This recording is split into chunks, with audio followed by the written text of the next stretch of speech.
Comet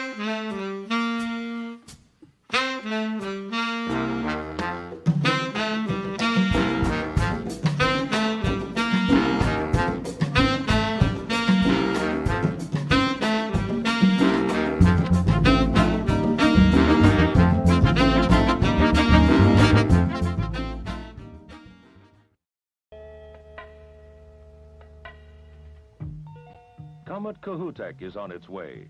Visible between mid-November and late January, it will eventually be as bright or brighter than the famous Halley's Comet of 1910. When Kohoutek reaches its closest point to the Sun on December 28th, it will have completed a journey that began about 2 million years ago. 4 NASA spacecraft, sounding rockets, balloons, Skylab, ground-based observatories, and telescope-carrying aircraft like this will team up to form the most comprehensive comet watch ever planned. Astronomers are eager to determine the elements that make up Kohoutek, elements that should tell us more about the nature and origin of the Sun and other planets. Hello, everyone, and welcome to the Town Hall's A Blue Moon Halloween. This year, Halloween falls on the second full month, this month, otherwise known as a blue moon. This is the first Halloween full moon that will be visible across the world since 1944. If you're joining us on the East Coast, the blue moon should be rising just about now. As we experience this astronomical event, it's important to note that for many people, this is an important astrological event as well, with the full moon arriving in the sign of Taurus. Tonight, we turn to the legacy of an artist who crafted his own philosophies and cosmologies, a relationship to outer space, technology, and science, all through a Black lens, oftentimes a Black nationalist lens. For this, he is considered a pioneer of Afrofuturism. In 1973, the reason we are gathered here today, Sun Ra came to the town hall for an evening that he curated in tribute to the Comet Kohoutek. Joining us to speak about this event are Professor John Szwed, a friend of the town hall and Sun Ra biographer, and the legendary Marcel Agüeros, multi-instrumentalist, one of the most original and respected saxophonists in jazz history, and the current leader of the Sun Ra Arkestra. But we start off the evening with an astrological reading from Imani Harmon. Imani, take it away.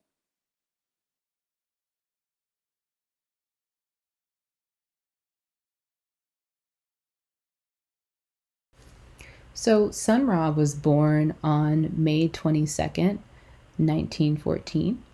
He was born as the sun was entering the sign of Gemini. And so, of course, for those who are familiar with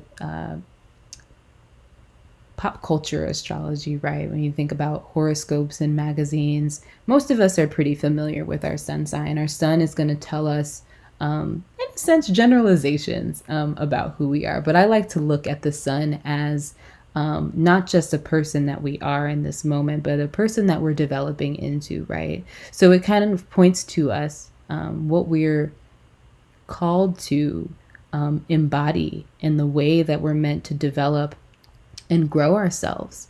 And so having the sun in Gemini, I think really illuminates exactly the way that Sun Ra utilized his music, his artistry to impact the world.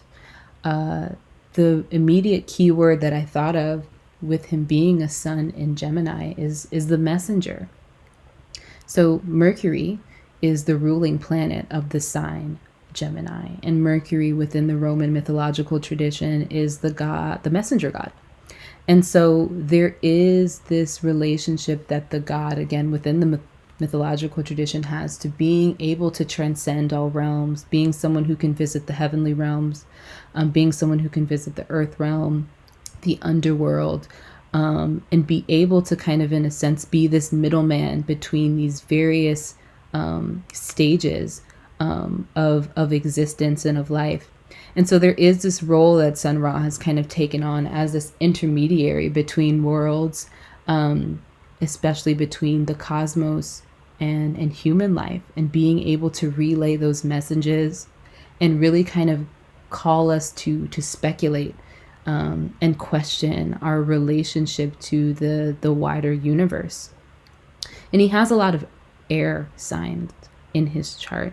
And air heavy people, they have a preference towards speculating and questioning and observing and conceptualizing things. They're always looking for something new to speculate about, to ruminate about, especially wanting to be engaged with and feeling stimulated by information, right?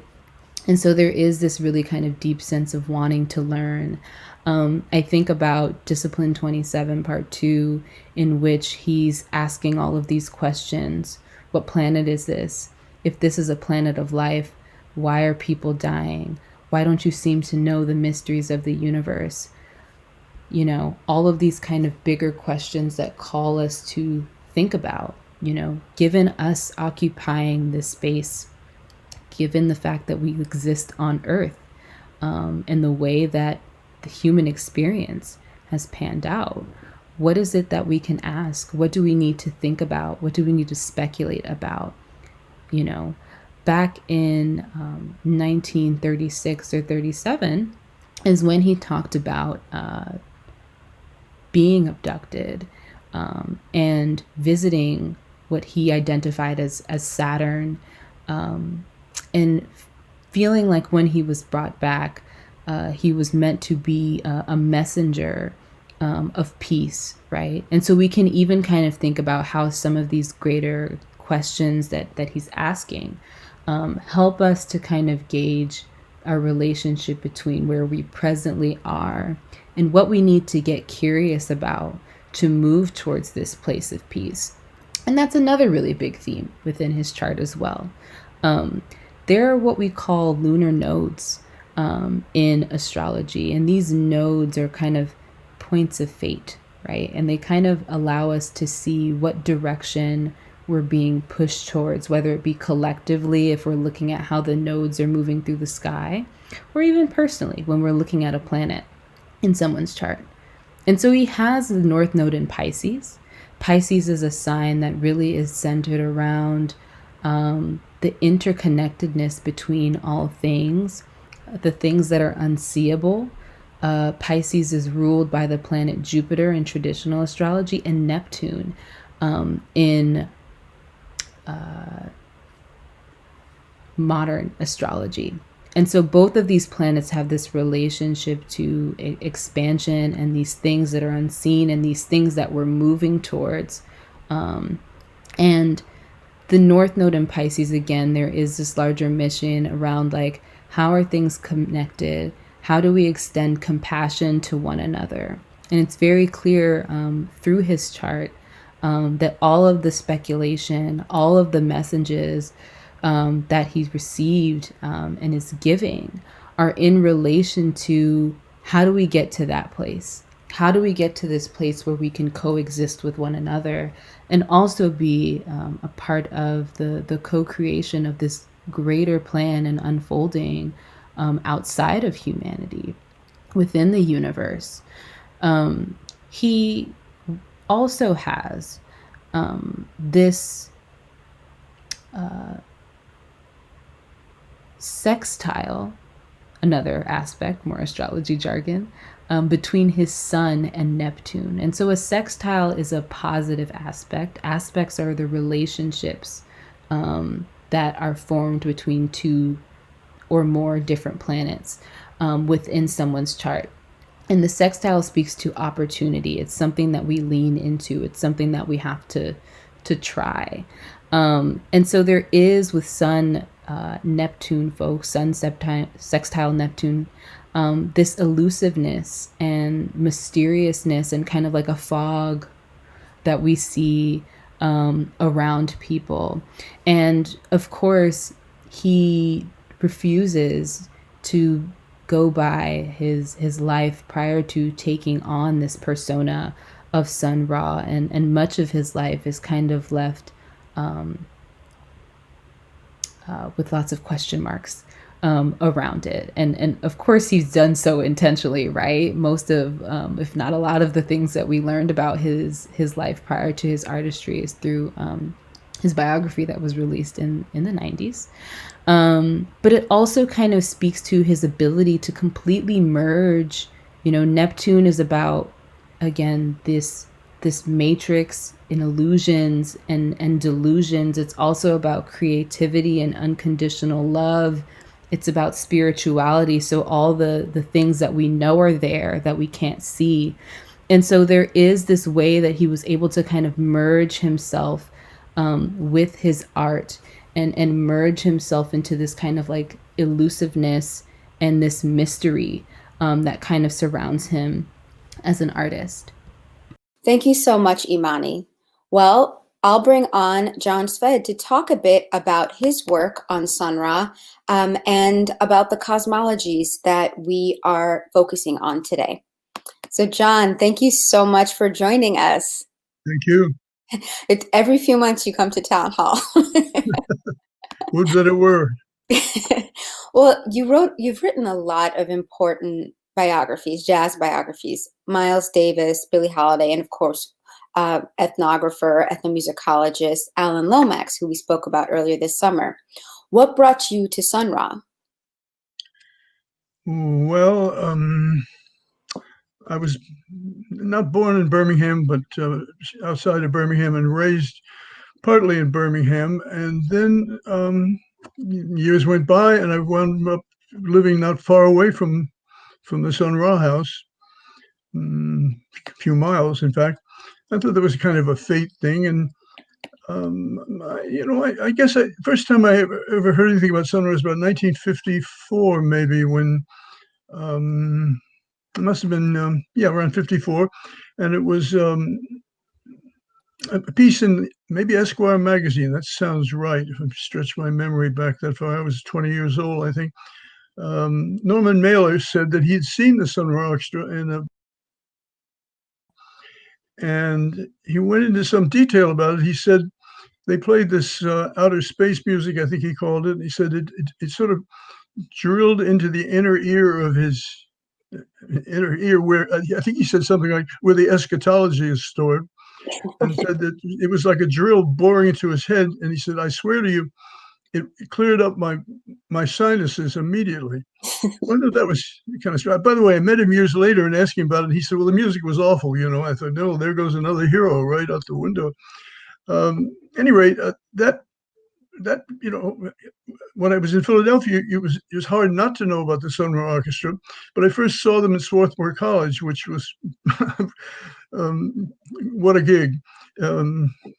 It would take the rest of the show to talk about what was going on in that gig, but I can only say that Swarthmore at that point was really kind of far out place, and people came in. I remember several people were dressed only in an American flag wrapped around their waist or whatever, and they were, the first rock and roll magazine was coming out of that school, the Crawdaddy, but they weren't ready for Sun Ra, and and the crowd was fleeing in part, I think, in fear, because the opening was truly scary. It would take a while to go into it, but the orchestra could be scary, believe me. Well, can you contextualize, before we get to Marshall, the early 1970s in Sun Ra and the development of the orchestra? Oh, as Sun Ra used to say, I don't get along well with dates. I think, did I see the orchestra? Yeah, I saw the orchestra in the late 60s. But I saw them in either in a classy place like MacArthur Theater in Princeton, or at a not so classy place like Slugs in the Far East, on Avenue B, as I recall. And it was dangerous in that neighborhood in those days. You couldn't get a cab in and out if you had the money for a cab. There were no buses, and everything started late, and it was dark, and it was across the street from the Hells Angels of America, and there were all kinds of weird stories about that. So I get there, and everything's dark, except for some little twinkling lights on the headdresses of several musicians. And it was pretty extraordinary. And I thought, wow, who performs in the dark? Later on, I found out they hadn't paid their bill to Con Ed, so it was production values were low. But I think I had to leave. I don't know what time of the morning, but it was a very long time when I left. I later met a carpenter in Bridgeport, Connecticut, who said he'd gone to all those gigs, one after the other at Slugs, and he had to leave every day at 6. I think he said 6:30 in order to get back to work in Bridgeport, and he never saw the end of the set. It was going all night long. And then when I learned later that the orchestra was living down the street, and they were actually rehearsing before the gig, and they would come up the street playing, and I assume went back down the street playing. That this was, there was no words for this. It was, what's the German word? Wagner, Gemach, never mind, I won't try the word. A total production, everything in the air at once, and every possible thing flying. They were not like anything I'd ever seen before, and will never see again, I think. It was, if once you got used to it, it was not the same. It was constantly changing. So there's not even a simple way to describe this. It was multimedia, yeah, movies, dancers, batik silks flying through the air, weightlifters, God knows what, painters. Sometimes there were painters in the audience. Sometimes, like at Princeton, maybe 12 or 13 painters were painting at the same time. If I recall correctly, the orchestra was up in the rigging, whatever they were. There was a Peter Brooks production on there, and they were up on the rigging that instead of on the stage. Am I getting across the scene? You're getting across definitely your early experience of them. And I would love to bring in Marshall at this point, Marshall Allen. I don't even know what the proper words are to describe this leader in music, but Marshall, thank you so much for joining us. We're so excited to speak to you. I also want to welcome Knoel Scott, who is a special guest and treat. We didn't even know we would be sort of blessed with this appearance. So thank you so much, Knoel Scott, once again, a multi-instrumentalist, band leader, and someone who worked very closely with Sun Ra as well. So thank you so much, Knoel, for joining us and for sharing. Greetings. It's a pleasure to be here. My name is Knoel. Knoel, excuse me. So yes, I wanted to speak a little bit about, of course, the relationship between Marshall Allen and Sun Ra.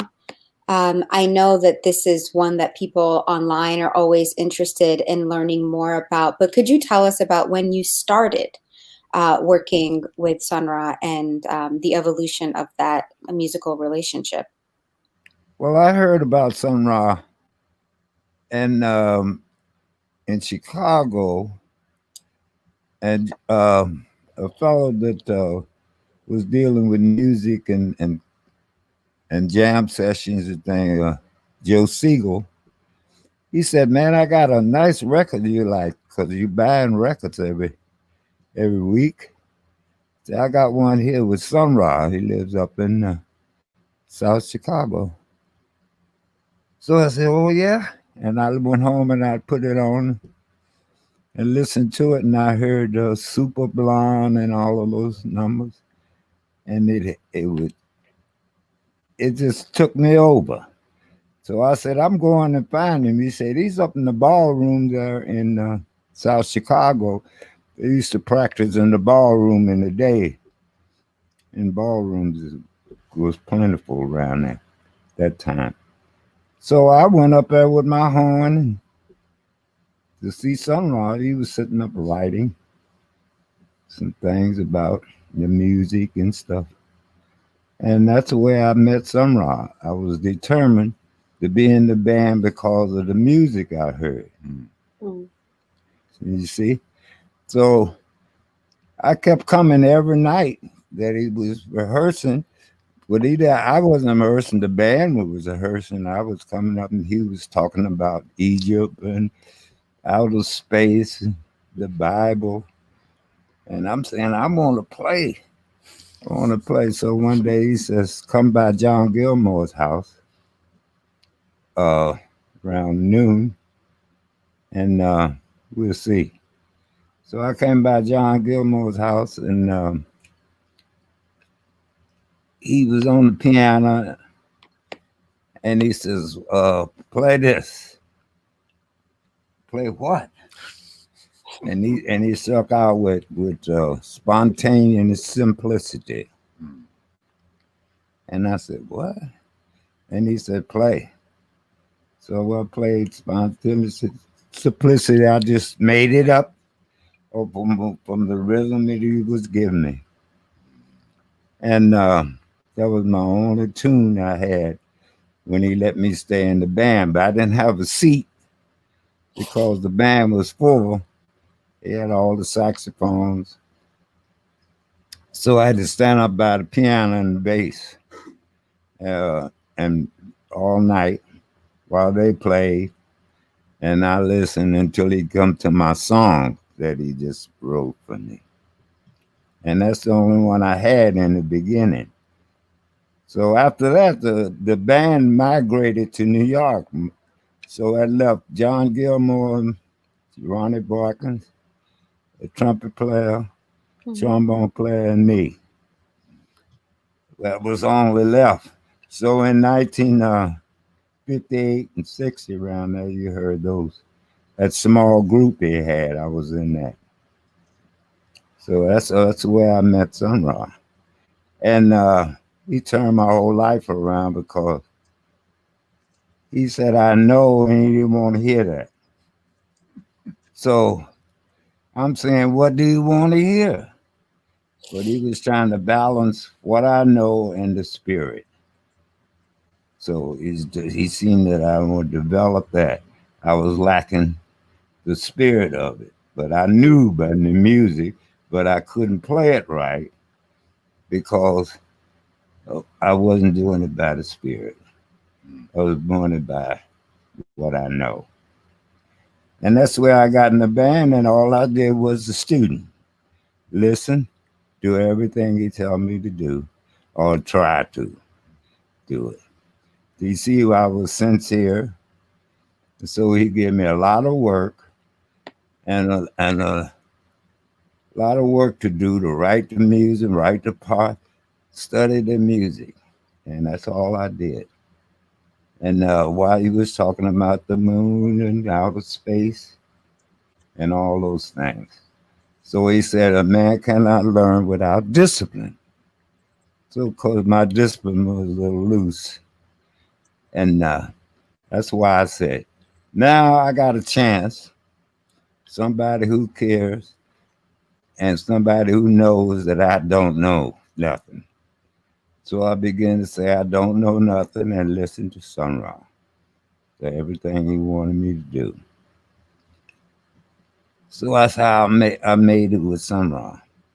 I was obedient and I had the discipline and everything, except I wasn't for myself from the heart.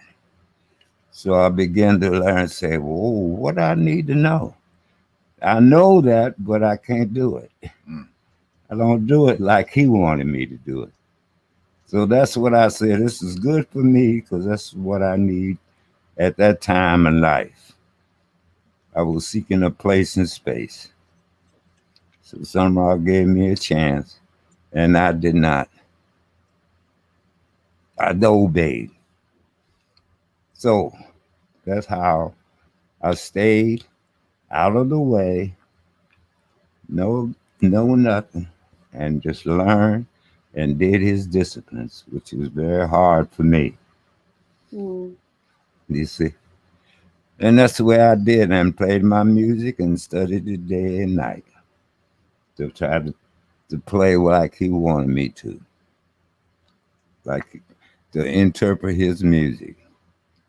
So that's what I was doing all the time. Stand out of the way, keep my mouth shut, and learning. That's it.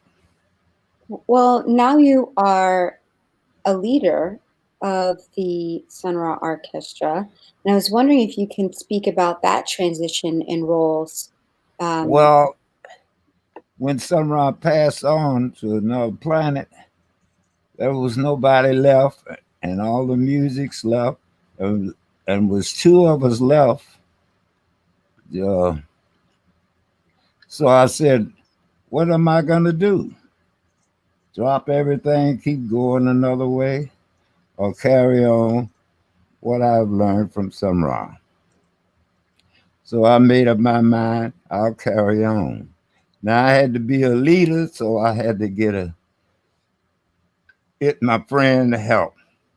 Because being a leader, I'd never been a leader like that. And this was an experience for me to do the music and to interpret the music like he was trying to tell me all these years, to interpret his music. And I said, I'll take on the challenge. And that's what I've done. Simple as that. And it was hard, and I needed some people that played with Sun Ra that knew the concept to help me with the music, see. Then I had to get a new band. So I found members that have played with Sun Ra to come and help me. But then I had to write the music over, interpret it the way I felt that Sun Ra would like. Because he had many dimensions in the music, and he left space in there for other ideas for the musicians to put in. So I said, okay, I use that formula to build the band, build the product, get the music done like Sun Ra did. So that's what I done. I followed that rule, and I built another band.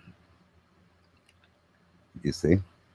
The new album that we're coming out with, Swirling, the title track, reflects Marcel's historical experience being a follower of big bands, and yet, and it has the progressive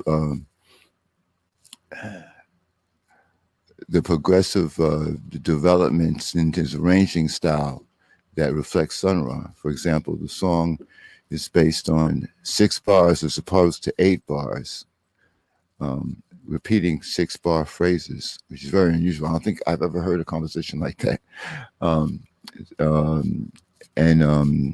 It's reflective of the great Jimmy Lunsford in terms of the way he uses his voice. And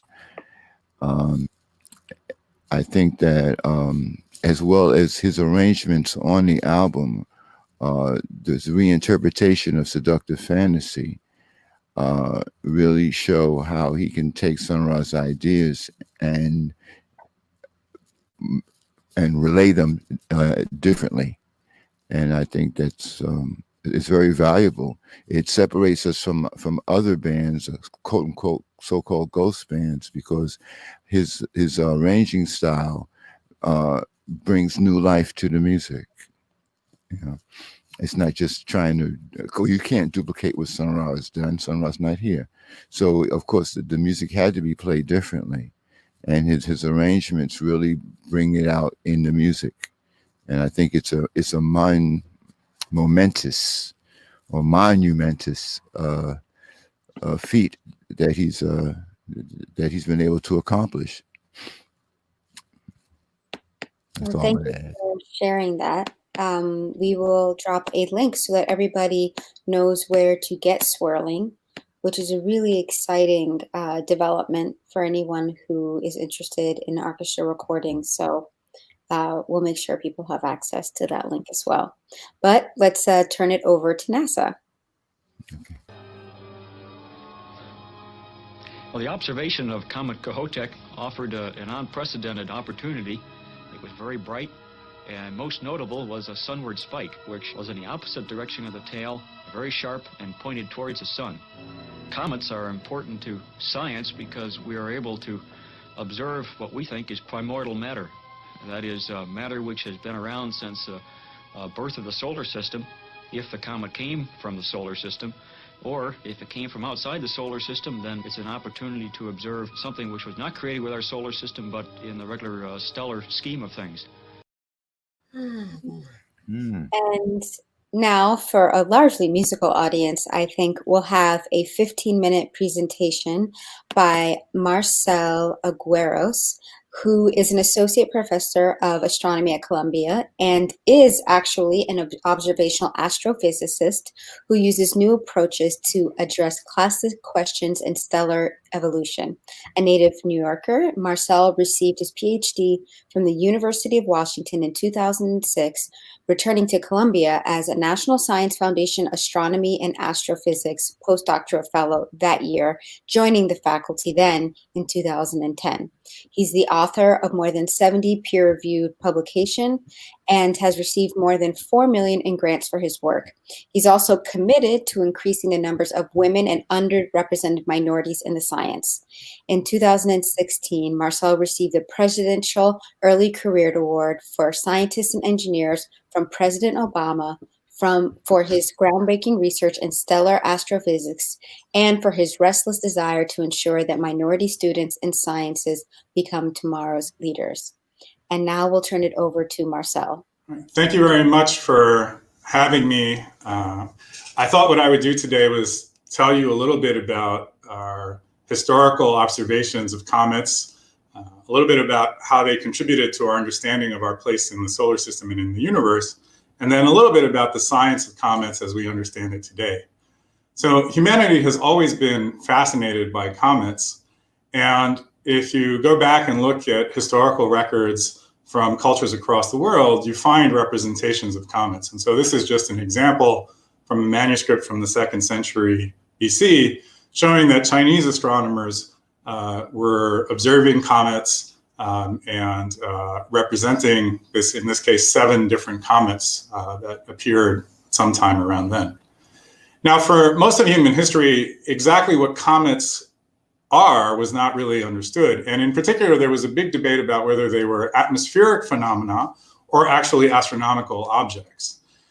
And that's a long story, and I'm not going to tell you all of it, but I will tell you about one important comet in this story, which was the Great Comet of 1577, shown in this engraving here, which was visible throughout much of the world in that year. The first sighting of it was actually in Peru, and it was seen as far as Japan.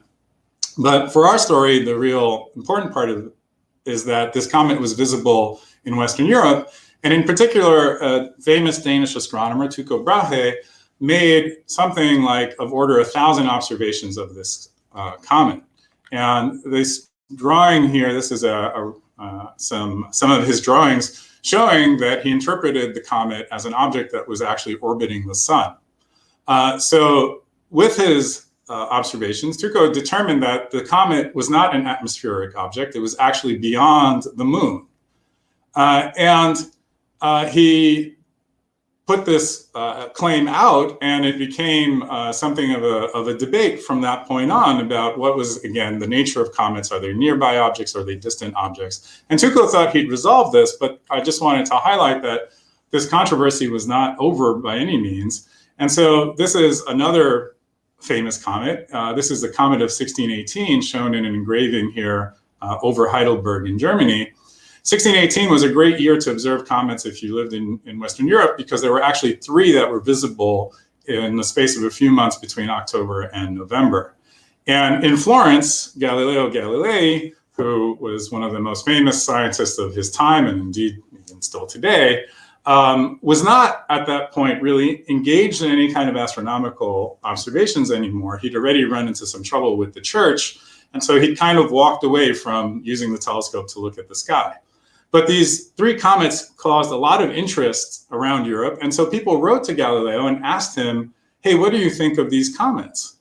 And so Galileo put out a book the following year, The Discourse on Comets, with a co-author who didn't really do much, but allowed Galileo to kind of hide behind someone else in case he got into trouble. And in this book, he actually attacked Tycho Brahe's interpretation of the nature of comets. He claimed that Comets were, despite what Tycho had said, not astronomical objects. They were in fact either optical illusions or atmospheric phenomena. And you might wonder why Galileo took this position. Well, it was because Tycho Brahe had presented, at the same time as he presented his data on comets, he presented a model of the solar system that was different from Copernicus's model of the solar system, the one that put the center in the center of the solar system at the sun. And Galileo was an ardent believer in the Copernican system, and he thought that if he endorsed Tycho's views on comets, he might be endorsing Tycho's views on the structure of the solar system, and he didn't want to do that. So this debate endures into the 17th century, well into the 17th century. And so the next stop on this whirlwind history that I'm giving you here is this comet, the Great Comet of 1680. This was the first comet to be discovered using a telescope. And it was famous in the 17th century because it was visible apparently during the daytime. It had this spectacular long tail that you see in this painting showing it over Rotterdam in the Netherlands. And this comet was discovered in November of 1680. And that same year in December, another comet appeared. This comet disappeared and another comet appeared later that year. And John Flamsteed, who was the first astronomer royal working in Greenwich, England, said, you know, I think this might be the same comet that we saw in November going in towards the sun, and then it's gone around the sun and now come back towards us. And no less of a figure than Isaac Newton heard this interpretation and disputed it, thought it was total junk.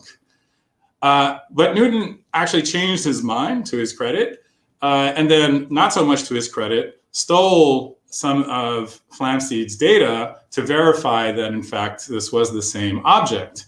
And so why did he do that? Well, because he was in the process of working on his famous book, Principia, from 1687, in which he proposed that comets, like planets, orbit the sun in large, closed elliptical orbits under the influence of a new force that he was responsible for describing, gravity.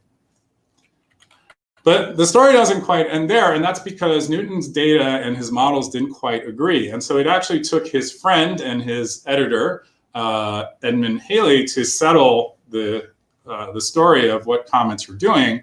Halley put out a book in 1705 called The Synopsis of the Astronomy of Comets, and he used Newton's laws to calculate the effects, the gravitational effects of Jupiter and Saturn on comets. And to do this, he had data from observations of a couple of dozen comets, including one that he decided, including three that he decided were in fact the same comet. This was a comet that had appeared in 1682 that he himself had observed, and that he decided was in fact the same comet that had been seen in 1531 and 1607. So Halley's claim was, this is a periodic object that comes into the inner solar system every 75, 76 years. And so he predicted that this comet should come back in 1758. Now, unfortunately, Halley died in 1742, so he didn't see the comet when it came back. But he was right, it did return. And this is a picture of it on its most recent visit to the inner solar system. This is the comet that, of course, we call Halley's Comet. This prediction of Halley's was one of the most successful predictions of based on Newton's physics, and it was the first time anything other than planets had been shown to orbit the sun. And so it's quite fitting, of course, that the comet is named after Halley. Now, if you're curious about the orbit of Halley's Comet, this is what it looks like. So the inner solar system, the sun is down here. Here are the orbits of the outer planets. This is not to scale. And you can see there's the closest passage of Halley's Comet in 1986. It's moved all the way out now, and it's almost at its furthest point from the sun, past the orbit of Neptune, and it's going to slowly make its way back into the inner solar system and will be visible again, for some of us, at least in 2061. Okay, so now what about the comet that is the focus of the concert, Kohoutek's comet? Well, Kohoutek's comet was discovered in 1973, in March 1973, by a Czech astronomer, Luboš Kohoutek. who it was named after. And there was a lot of excitement when it had been discovered because it was thought that this was going to be another one of these spectacular comets, a so-called comet of the century. And so no less of an astronomer than William Safire wrote an article in the New York Times that July claiming that the reason people would remember the year 1973 would be the passage of this comet. Now, unfortunately, the comet turned out not to be as spectacular as people had hoped. And so this is another article from the New York Times from later that year showing that, in fact, people did not find it to be anywhere near as spectacular as had been claimed. And it kind of became synonymous in that sense with disappointment. Now, why did this happen? Well, it's not entirely clear to me, but partially it might have been that the nucleus of the comet broke up before it came close to Earth. And partially it may have been that the comet wasn't as dusty as you need a comet to be in order to have the really spectacular tails that add so much to the visual impact of comets. Now, I just want to say one thing, which is that not everybody was disappointed in the comet. I mean, I don't know how Sun Ra felt about it, but he made the whole concert in its honor. And at that point, it was already known that it wasn't quite as spectacular as people had hoped. So presumably he wasn't disappointed in it. But the evidence I was going to point to was this article describing the experience of NASA astronauts on Skylab, which was a precursor to the International Space Station. So there were these astronauts in orbit around the Earth, and they observed the comet during the time that they were on the Skylab. And in particular, the astronaut, this astronaut, Dr. Gibson, described the comet as one of the most beautiful sights in creation I've ever seen. So, again, everything is, I guess, relative. All right, so finally, I just wanted to mention a little bit about more current science involving comets. And so there are two missions in particular I was going to highlight. The first one was this one from the early 2000s called Deep Impact. Deep Impact went to visit this comet, Comet Tempel 1, and actually released a small probe that smashed into the surface of the comet on July 4th, 2005. And so that's what you're seeing here is the result of the impact of this probe on the surface of the comet. It created a crater that was about 500 feet wide. And what this allowed scientists to do was essentially explore the material both on the surface and in the interior of the comet. And what we discovered with that was that the ices on the surface and deeper inside the comet were very similar, and also that the comet itself is very airy. So the nucleus of the comet is 75% empty space, or about as fluffy as freshly fallen snow, was what some of the scientists said at the time. The other really cool mission is this one. This was a mission that was led by the European Space Agency. This was the Rosetta mission. It was launched around the same time as Deep Impact arrived at Tempel 1, and it arrived at Comet 67P here in 2014. And this is and it did several things. So it got close enough to the comet that it was able to take these beautiful close-up pictures of the nucleus. It also actually landed a probe on the surface of or a lander on the surface of the comet, and then it traveled with the comet around the sun, and eventually actually also smashed into it.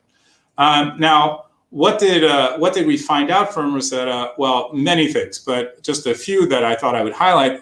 One is that the shape of this comet is pretty unique, as you can tell. It's been compared to a rubber duck. And what Rosetta found was that, in fact, these were two separate objects that came together billions of years ago to form the comet that it visited back in 2016. The other thing that I found is that when the lander arrived on the surface, there were traces of amino acids in the haze around the comet. And amino acids are really interesting to astronomers because they're the building blocks of life. And so one of the discussions that's been going on for a long time in astronomy is, where did life come from on Earth? And this supports the idea that it's possible that comets and asteroids and other things that impacted the Earth early on in its history were actually responsible for seeding life on our planet. Another really interesting finding was that the water contained in the ices on this comet is very different from the water on Earth. And so this is another debate that's been going on for quite a while in astronomy, which is, where did our oceans come from? There are people who think that the original water on the Earth left the Earth a long time ago, and so we had to have gotten our water from some new source. And that source could be comets coming in from the outer solar systems depositing ice on the Earth. Well, this comet at least seems to suggest that that's not possible, because our water is quite different from the water that is in this comet. Right, so I think that's probably enough on the science of comets for today and the history of comets. I hope you've enjoyed my presentation, and thank you very much for your time. Thank you so much, Marcel. Now we're back with our great guests this evening. We have Marshall Allen, Knoel Scott, and John Szwed talking about Sun Ra, the orchestra, and of course, this recording and performance at the town hall. I want to play a few clips of the recording. So if you wouldn't mind, we'll start off with Astro Black. Astro Black mythology, Astro timeless immortality, Astro thought in mystic sound, Astro Black of outer space, Astro natural darkness dark, Astro reach beyond the stars, out to endlessness, Astro Black Americans, the universe is in my voice. The universe speaks through this song to those of Earth and other worlds. Listen while you have the chance. Find your place among the stars. Get in tune with outer worlds. Rhythm, multiplicities, harmony, equational melody, horizons beam, Astro Black and cosmos dark, Astro Black and cosmos dark, Astro Black and cosmos dark.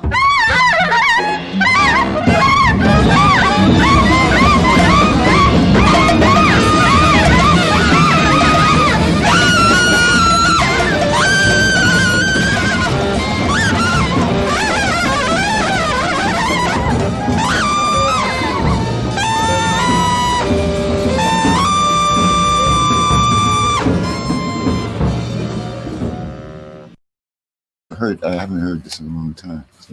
Right, indeed. Any responses, Knoel? What was that? Can you repeat the question? No, I'm saying any response? You haven't heard this in a long time. Any response to the recording? Oh, yeah. Yes. It was just an observation that I made about the lyric. There's a interplay with Sun Ra's lyrics, and if you listen to June, sometimes it sounds one way, and then just to another time, it's the words are different. And so I just made an observation. So, oh, yeah. Because if you listen to it the way we do it now, we say melody, arise and speak, but here it's melody, horizons beam.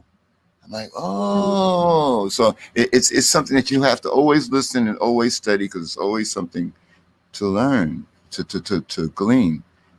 Every time you listen to a recording of Sun Ra, there's something new for you to glean from it. It's just not like, oh, I heard it before. It's always something that you'll discover that you didn't hear before, or that you didn't know or weren't aware of. Yeah, thank you. John, I was wondering if you could speak a little bit about Afro Black in all the different performances, all the different recordings. And of course, I would love for everyone to speak about June Tyson. John? Not me. I haven't got the memory either for that. Okay. But I would like to say this, something I remember that. I remember I wasn't at the concert, but I remember the big to-do about this. And but our friends at Wikipedia have filled me in on just how much influence that comet had. Peanuts had an episode where Snoopy and Woodstock and Peanuts all hid under a blanket to hide from it. And the Mary Tyler Moore Show had an episode with it. The Simpsons had one called Bart's Comet. But the music stuff somehow just slipped past me. Journey had a Kohoutek recording. Kraftwerk did. So on the Audubon album with the first one. Let's see. Yeah, there's the Pink Floyd bootleg has a Kohoutek track, but then it got worked into the Eclipse suite of The Dark Side of the Moon. Weather Report's Mysterious Traveler had a Kohoutek cover on it. REM had one. This Pete Hamill. This goes on and on. It was like everyone was doing this at that time. It wasn't that strange. Mm. Well, if you wouldn't mind, Knoel and Marshall speaking about June Tyson and her role in the orchestra and also in the legacy, especially the film's legacy. You're talking about June. Yeah. You Go ahead. Well, June was my big sister. I was in love with June. Oh, she was the epitome of, well, she was Sun Ra's nephew. If Sun Ra was a reincarnation of Pharaoh, which he was, I viewed him as a reincarnation of Akhenaten. And June, I saw as his Nefertiti. June was a devout student, and there were three really devout students. There were really two. It was June and John, who were Sun Ra's devout students. And she lived her entire life. I've seen it. I've been over her house. We used to visit her and her children. And her Sun Ra's cosmology and equations were the fundament of her life, of every aspect of her life. She taught in community centers. She did arts and crafts in community centers. Whenever the orchestra was in New York for a long time, there'd be 15 of us in June's house. You know, the kids had to what do you call it? Leapfrog or over us, sleeping all over the house. But she was so humble. She was so humble to be such a queen, such a mother. She brought the kids on the road. She was such a sister. She was more like the aunt of the other guys in the orchestra. It's because we all would. I mean, Sun Ra didn't sleep. He was technically he was an insomniac. So if you were under his wing, it was like 22 hours a day. And so you might go by 1 or 2 days. By the third day, you're like, oops, gotta go. Pew! And then after you went, pew, you might end up over June's house. And she'd feed you and get you together. And then, all right, off, you're on your way now. Now go away. But June, I mean, it's just look at the films. In real life, her creativity, her just essence, wow, that's like the big sister everybody wanted. I mean, I wasn't raised with a sister, so I really consider June my big sister, but her vocal style and her mode of dress, her dancing, all have become the foundation of the creative essence of what these young people are calling themselves Afrofuturists. I mean, you see her influence on such people as Erykah Badu and so on. I come from June, man. June was doing that in the 70s, man. June had a big influence stylistically on other performers, and she was just the sister. She was just the epitome. I mean, I rank June with the great African American women of the 20th century and beyond. And Marshall, would you like to share any thoughts or memories about June? What do you say? You have any memories that you want to share about June? Oh yeah, that's she's like her. Well, she's I don't know, like my family. Yeah, it's she's just part of our family, understanding and then loving and inspiring all the time. So I like her, and I loved her. She's very good to me. Mm. And what else can I say? She's just part of our family. Well, there's another track that I'd like to play, which is Discipline.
So one of the main things that I looked at when I was thinking about the astrology of 1973 was the planet Neptune, right? Which we talked a bit about in Sun Ra's birth chart.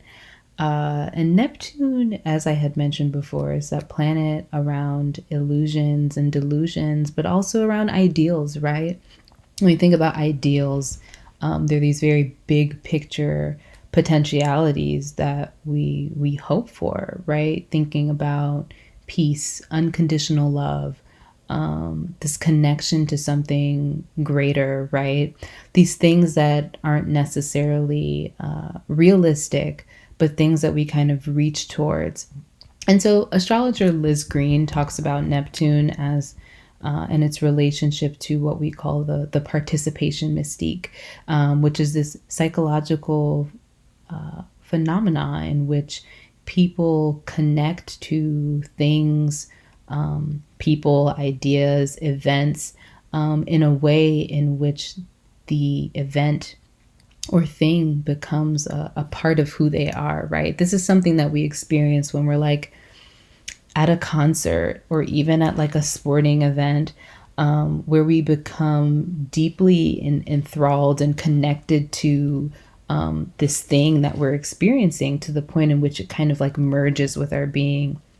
So Neptune at the time was transiting the sign Sagittarius, which is about beliefs. It's about our philosophies. It also has this connection to religion and to dogma as well. And so, what do we use these things within our human experience, right? We use them to make meaning, right? Our beliefs help us to make sense of life and our existence as humans. And so this is a moment in which there were these great illusions around, and this widespread participation in this illusion or ideal that people had around exploration in particular, and exploring the meaning of life and life outside of our planet, and things happening outside of our planet as well, since this was about the comet. And it was called the Comet of the Century. I think one of the funny things about the Sagittarian archetype is that there can sometimes be a tendency to exaggerate or kind of overestimate the importance of things, or overestimate the relevance of things. And I think one of the words that I think about when I think about the Sagittarian archetype is truth. And we have to kind of come back to this understanding that truth does vary, right? From person to person, right? It does vary in the grander scheme of things. And this is a moment in which we were exploring an agreed upon collective truth of assigning this value and importance to this particular transiting of this comet at the time. And there is this, Jupiter is the ruling planet of Sagittarius. So it is this grandiose, big illusion and big ideal that we have around the comet of the century, right? So this very pivotal moment of meaning making. And that's what people assigned to the meaning of Kohoutek, as it was coming closer to Earth, and we were going to potentially be able to see it by the end of the year. It was even referred to as a sign of the end of days by the Children of God cult that existed at the time. And Sagittarius also has its connection to religion as well, right? Again, all about meaning making. The comet was discovered on March 7th. Going back to this piece about Neptune, we were experiencing what we call a square between Venus and Neptune. And so there is this tendency with this aspect to idealize or romanticize relationships, right? And relationships are not just romantic relationships, of course. We can kind of think about our relationship to something outside of us, our relationship to the interconnectedness of things. I'm saying the relationship to the interconnectedness of things because at the time Venus was in Pisces. And so when we have a square between Venus in Pisces and Neptune in Sagittarius, both of these signs ruled by Jupiter are about big thinking. They're about things that may be a little bit unrealistic, but sound really, really good and really kind of captivating, and have a way of making us feel emotionally stirred and moved, right? And so kind of thinking about, again, it was called the Comet of the Century. So all of this weight and importance that people put on this event, and this excitement that it garnered around, that garnered around it as well. When we fast forward to December 24th, which is of course the night of Sun Ra's concert in the town hall, Venus had another aspect to Neptune. This time Venus was in the sign of Aquarius, and also in the sign, and also in what we call a conjunction, which is when two planets are in the same sign, to Jupiter. And so Aquarius is speculative. It's an air sign, right? Where Pisces, Venus in Pisces is very what do I feel, right? And very elusive and hard to make sense of, right? And in that sense, it's very kind of like romantic and mysterious and foggy, and the lines are a little bit blurred, right? Whereas Aquarius is very speculative, it's very contrarian, and it's very like, you know, I would believe this if you had the facts, right? Aquarians can be, again, very contrarian for the sake of being contrarian. And so Venus in Aquarius, conjunct Jupiter in Aquarius, it's around like, what is the value of this belief? What is the value of us believing in this thing, right? What are the facts about this relationship? And there also is this air of like detachment that's there as well, right? So at this time, people are like, okay, we want to see what everyone's been talking about. And it also is this really kind of great, very like scientific, again, speculative energy that's there, and also kind of wanting to look into like what's possible, right? The speculation is not centered around like, I don't want to believe. It's centered around, you know, what is truly possible, and what is it that we can explore, and what is coming in the future. And so with this sextile to Neptune and Sagittarius, of course, we can by that time imagine or know that this was referred to as a spectacular disappointment, right? So it was this moment in which people had again did all of this meaning making around this ideal that they projected onto the visiting witnessing of this comet. And we can kind of see by the time that this aspect rolls around that we see that the fact is that this ideal that we held was a little bit misplaced, right? But I think it kind of speaks to, with this overarching theme of Neptune, where how easy it can be for us to become so sucked in and captured by things that we don't understand, or things that we think are possible, and wanting to believe in something, right?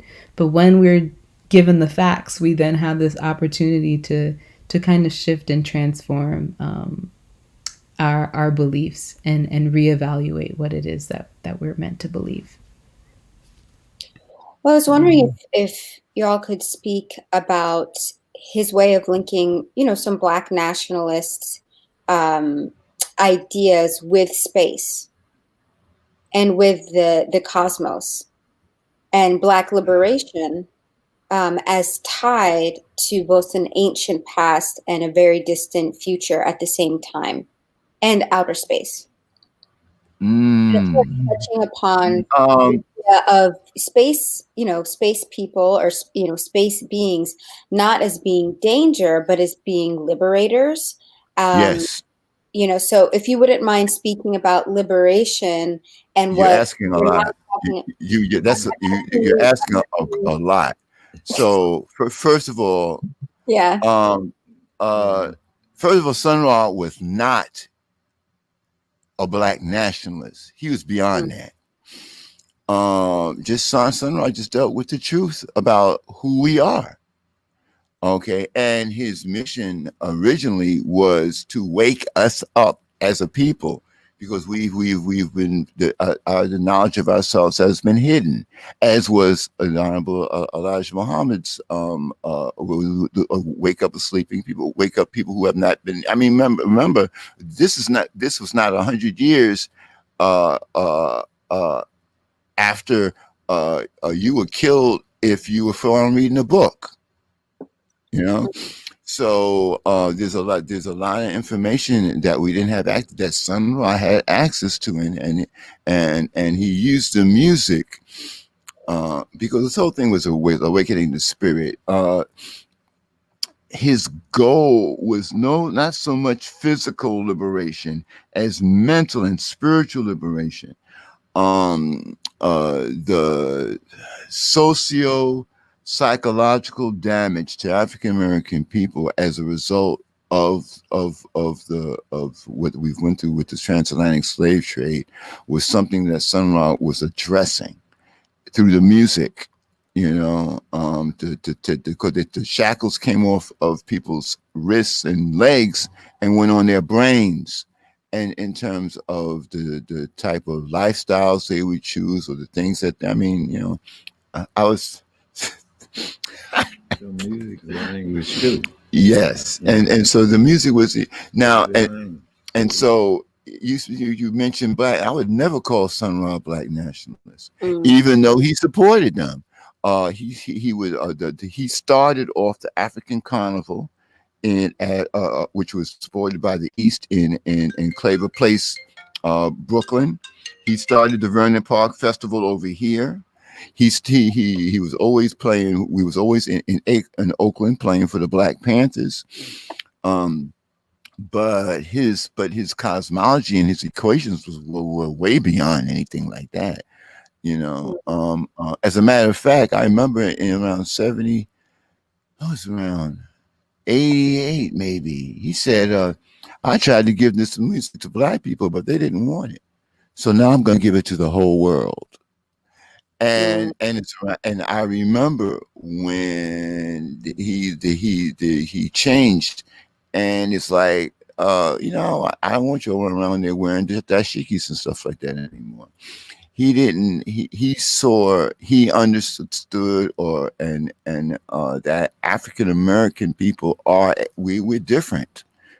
We are different, and being in America, we are different. We're Africans, but we are different. That's why our music is different. Okay, and the damage that's done to us is a little different also. And so he used the music to heal. But then, if I'm trying to get you to take some medicine and you won't take it, I'm not gonna waste the medicine. I'm gonna take whoever needs it.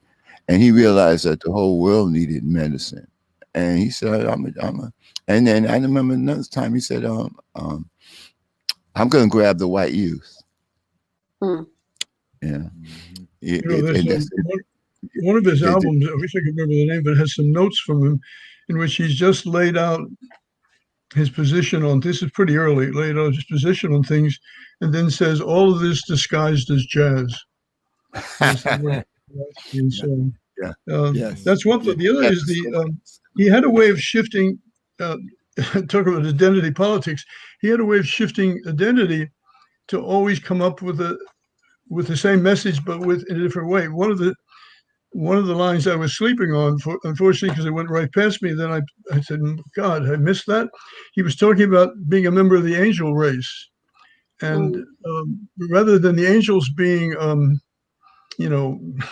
select body of people that were just, tiny group of people, they were everywhere in America. He said, you just had to find them. You hadn't noticed them because the angel race didn't come into the U.S. by way of Ellis Island. They came in through the Commerce Department.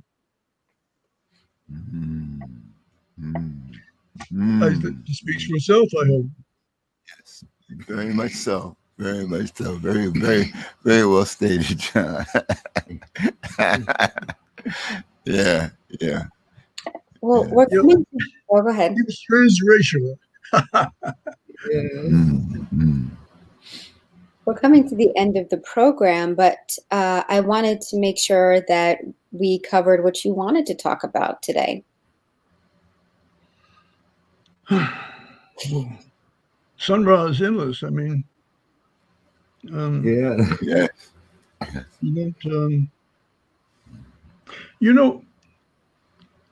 I'll just give you two thoughts. One is he casually mentioned once that he thought everybody should be resurrected. This is like, the ultimate thing. And somebody said, well, you don't mean everybody, right? What about monsters, terrible people, warmongers? He said, well, everybody has something good. And I thought, God, has anybody in the history of the world ever said that everybody should be resurrected? I mean, this confounds all religious thought that I've ever thought of. That's one thought. The other is that I wrote in my book that his lectures and his interviews with journalists and so on were something like a Jeremiah, from the Bible. But the Jeremiahs are angry. This is they got their fist in your face. And Sun Ra could joke at the same time as telling you the most profound things and telling you the most important things. He's still having fun with it. He's still playing with words and playing with you and with his ideas. So you couldn't sleep on this guy. You had to become his student or not. Yeah. One of my favorite quotes is, "I'm not wise, I'm otherwise." Yeah. He really was otherwise. Universities should be omniversities. Mm-hmm. Yeah. So his whole thing on omni, and that's all the other worlds they have not told you of. I mean, it was Sun Ra who made me actually think about other dimensions, but the possibility that a half a second away from us right now, at any point of a half a second away, there could be a whole nother world and a whole nother reality. That little flicker that of the shadow world that you see in the corner of your eye could be a being from another dimension that you can't see it because it's I can't express it scientifically, but because it's not in your time frame, it's another dimension, but it's a whole other reality. And the possibility that there are people or beings that jump from, they got movies about it now, about people who jump in time, back and forth in time and back and forth in time. Well, time can also be dimensions, or dimensions, and the relationship between dimensions and time. Those people who deal with those concepts. Sun Ra was really the first one who really opened my mind to even to conceive of stuff like that. Yeah, he was just such an awakening force. He was an awakening force that was not from this planet. Well, thank you. On that note, I just want to turn it over to all of you to speak about what you're doing now. First of all, if you haven't already, please cop a copy of Dr. John Szwed's book, Space is the Place. You can get it online. It is from the Duke University Press. So that's one thing. John, what else are you working on right now? What's your next book, research project? I'm trying to finish a book on Harry Smith, who is quite different from Sun Ra and infinitely less known, but shared at least this. The word eccentric in the U.S. is not such a good word, but the English use that in a more positive sense.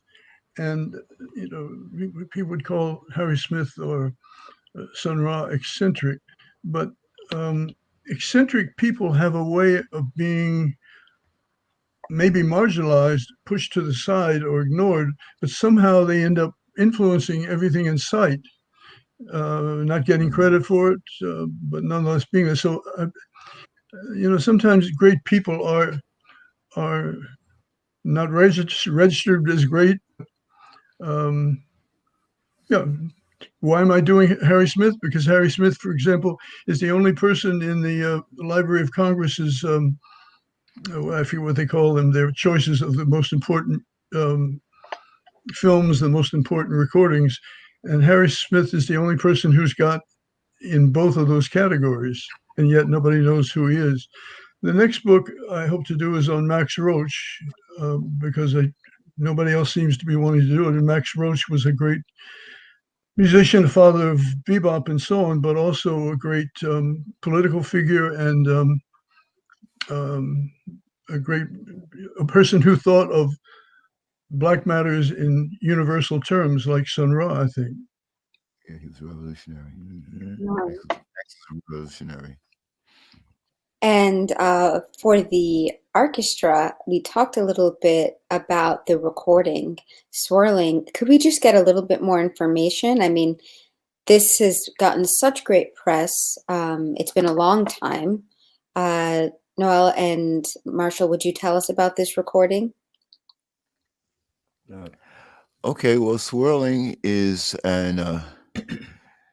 it's a collection of compositions by Sun Ra, except for swirling, which is by Marshall, and Marshall has rearranged them. He's done different arrangements. So you have, I mentioned Seductive Fantasy before.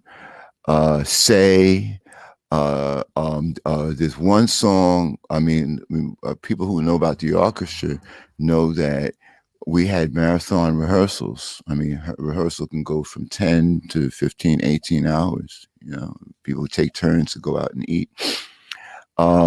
Darkness was a song which was only played in rehearsal. And Marshall resurrected it and arranged it for the band. And that's included on this. That's a gem. That's a gem out of the Ra archives.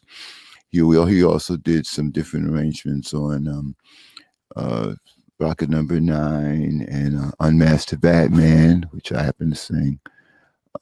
We just had some fun with it. Some of the songs were part of the book that we were playing for that year, and other songs were songs that we played occasionally, like Unmasked Batman. But the band, Marshall changes the book every about 9 months. You know, he gets tired of us doing the same song, so he changes the book. So this was a fresh book of the orchestra, and that was our current book. And we found a wonderful venue to record it in, which is not too far from the Ra House. And Marshall just let us do our thing.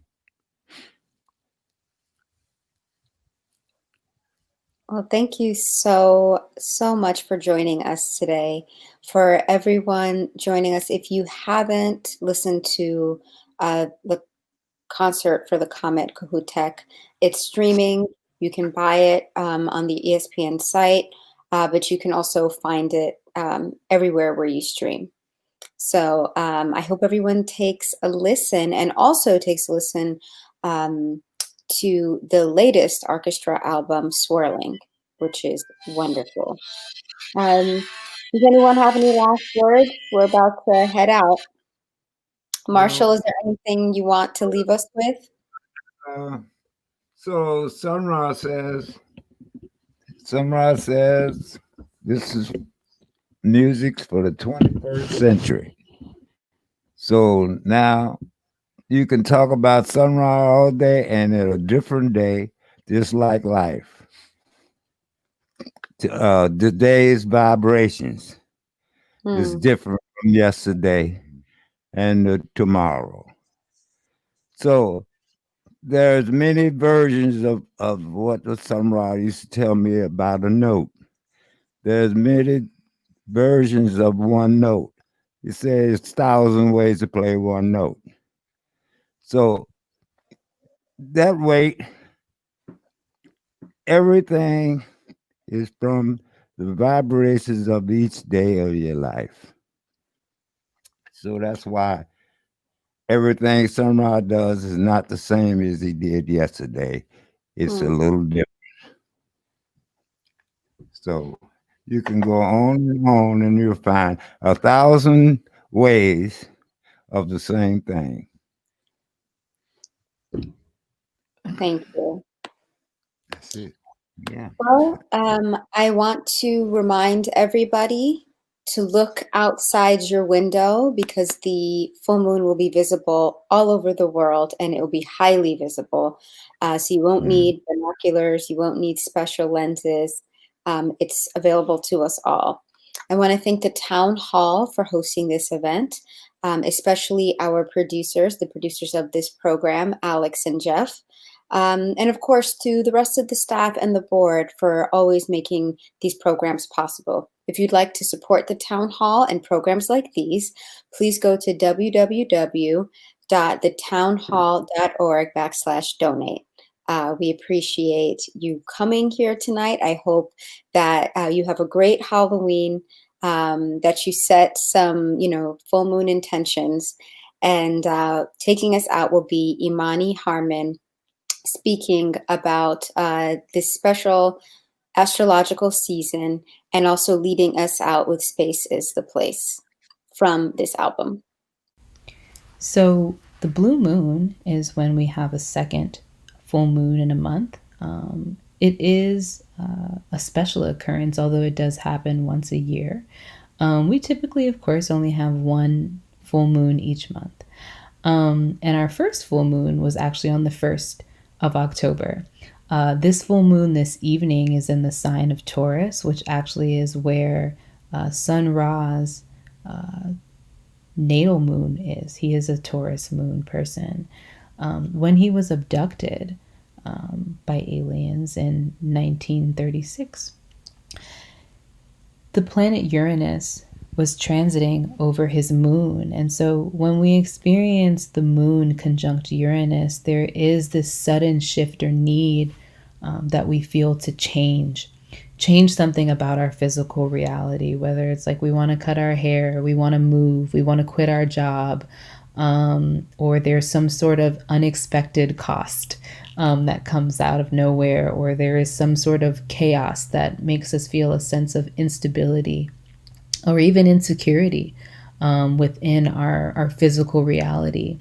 And all of that, again, because it's a full moon, the full moon is about the awareness that we come into of a relationship. Again, relationships, expanding the meaning of relationships outside of like romance, like our relationship to anything.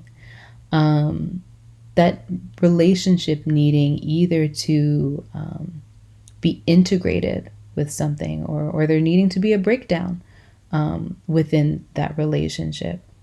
And so with the moon in the opposite sign of our sun, which is in Scorpio, Scorpio is about this need to let go, this need to transform, and this need to heal. And so whatever we find is kind of shaking up within our world, when it comes to our material possessions that we have, our job, our resources, our money.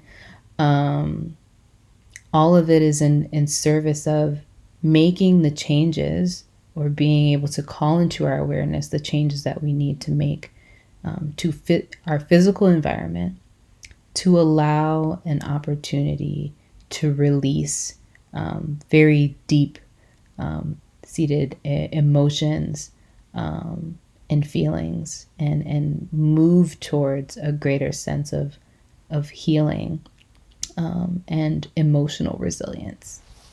Space is the place. I say space is the place. Space is the place. Yeah, space is the place. Oh, space is the place. Space is the place. Space is the place. Yeah, space is the place. Yeah, space is the place. Space is the place. Space is the place. Space is the place. Yeah, space is the place. Yeah. Space is the place. Space is the place. Space is the place. Yeah. Space is the place. Space is the place. Space is the place.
you to go but in or out. There's no place for you to go except in or out. Try the out.